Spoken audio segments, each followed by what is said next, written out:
Hey everyone and welcome. Today, we are diving deep into something absolutely fundamental, but maybe a little overlooked. Tissues. These are the secret blueprints, the literal building blocks that construct everything from the tallest tree you've ever seen to, well, you and me. So how does it all come together? Let's get into it. Think about it for a second. How on earth does life start from one single microscopic cell and then build something as huge and complicated as a person or a massive redwood tree? It seems almost impossible, right? Well, the answer comes down to two key things: teamwork and specialization. And in biology, that teamwork has a name: tissues. You see, life isn't just some random jumble of cells. It's organized. There's a beautiful hierarchy, a ladder of complexity. It starts with cells, which group together to form tissues. Then, those tissues team up to create organs, like your heart or a plant's leaf. Organs work together in systems, and all of that, the whole shebang, comes together to form a complete organism. Today, we're zeroing in on that absolutely crucial second step, the tissue. So what is a tissue, really? The easiest way to think about it is like a highly specialized team of cells. They all look kind of similar, and more importantly, they've all agreed to work together on one very specific job. It doesn't matter if that job is providing strength, sending messages, or transporting water. It's all about that cellular teamwork. Okay, so to really get a handle on this, let's start by exploring a plant's secret blueprint. Now, I know some of these terms can be a bit tricky, so we're going to use a few simple memory aids to make it all stick. We're going to take a little journey to MP. We're going to meet someone named Ally, and then we'll discover the two special groups that build the entire plant. So, first up is MP. M stands for meristematic tissue, and P is for permanent tissue. And the difference between them is actually super simple. Meristematic cells are the growth team. Their whole job is to keep dividing and making the plant bigger. But once they're done growing, they change. They become permanent tissue. These are the specialists who have settled into their lifelong jobs. And here's the key: they can't divide anymore. All right, now it's time to meet Ally. This is our little trick for remembering the three types of growth tissue. A is for apical, which you'll find at the very tips of the roots and the shoots. Its job is to make the plant grow taller. L is for lateral, which helps the plant grow wider, increasing its thickness or, its girth. And I is for intercalary. This one is really cool. It's all about regrowth. Like when you mow the lawn and the grass grows right back, that's intercalary tissue at work. Okay, so remember those cells that stopped dividing and became permanent? Well, they don't just hang out. They join one of two major groups. First, you have simple tissues, where all the cells on the team are pretty much the same type. Then you have complex tissues. These are more like a multi-talented task force, with a bunch of different cell types all working together to get a job done. Now, within that simple tissue group, we've got the PCS crew. P is for parenchyma. These are living cells, and their main gig is storing food. C is for parenchyma, also living cells, and they provide flexible support, the reason a stem can bend in the wind without just snapping. And then we get to S, sclerenchyma. And this is wild. These cells are actually dead, but that's their superpower. Their cell walls become incredibly thick and hard, giving the plant amazing strength and structure. Just think of the tough protective husk of a coconut. That's pure sclerenchyma. Now for the complex tissues. You can think of these as the plant's entire circulatory system. And it's run by two brothers, let's say. They're both in the delivery business. One of them has the job of bringing water up from the deep in the roots all the way to the top. The other brother's job is to take all the delicious food made in the leaves and deliver it to every other part of the plant.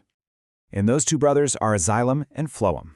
Xylem is the water carrier. It's strictly a one-way street, moving water and minerals up from the roots, and that's it. It's mostly made of dead cells that form these long, hollow tubes, perfect for transport. Phloem, on the other hand, is the food delivery service. It can move food in any direction, up, down, sideways, wherever it's needed. And it's made of living cells. So just remember, xylem for water, phloem for food. All right, that was fascinating. But let's leave the plant world behind for a minute and turn to the world inside our very own bodies. To make sense of animal tissues, we're going to use another simple analogy: a family. Each member of this family has a vital role to play in keeping the whole household, or in this case your body, running like a well-oiled machine. So, meet the family. First, we've got epithelial tissue, the great protector. Then there's muscular tissue, the mover, the one that makes everything happen.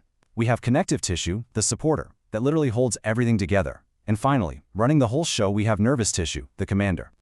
Let's start with epithelial tissue. We can think of this as the protective mom of the family. This is the tissue that makes up your skin, protecting you from the outside world. But it also lines the inside of all your organs and body cavities. Its cells are packed together incredibly tightly, like bricks in a wall, forming a perfect barrier that controls exactly what gets in and what stays out.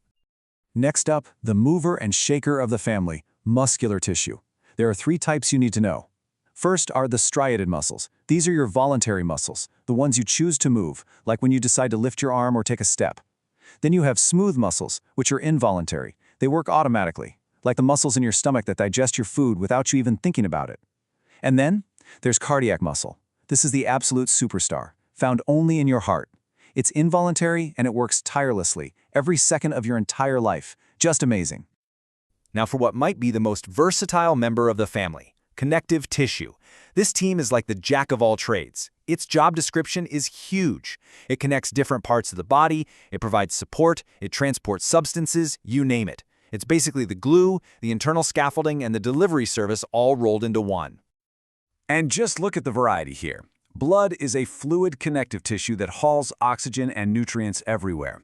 Bone provides that hard framework for your whole body. Tendons connect muscle to bone, and a great way to remember that is tendons.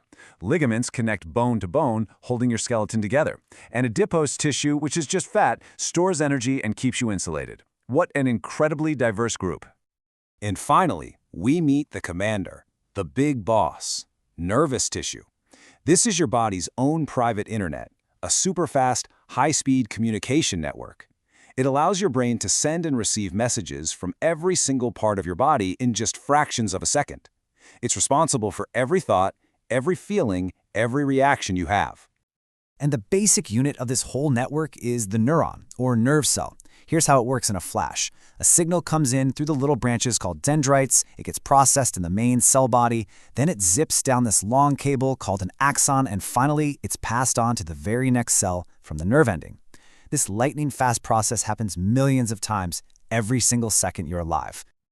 So, as we wrap things up here, let's just come back to that one huge idea. It doesn't matter if we're talking about the tough bark of a tree or the steady beat of your own heart. All complex life, everything we see, is built by these incredible, specialized teams of cells, these tissues, all working together in perfect harmony. And I'll just leave you with this final thought to chew on. As you're sitting here right now, watching and listening and understanding all of this, which of these amazing tissue teams are you actually using? Well, your nervous tissue is processing all this information. Your muscular tissue is keeping you sitting upright. Your epithelial tissue is protecting you, and your connective tissues, like your bones and blood, are holding it all together. Pretty amazing, isn't it? Thanks for joining me.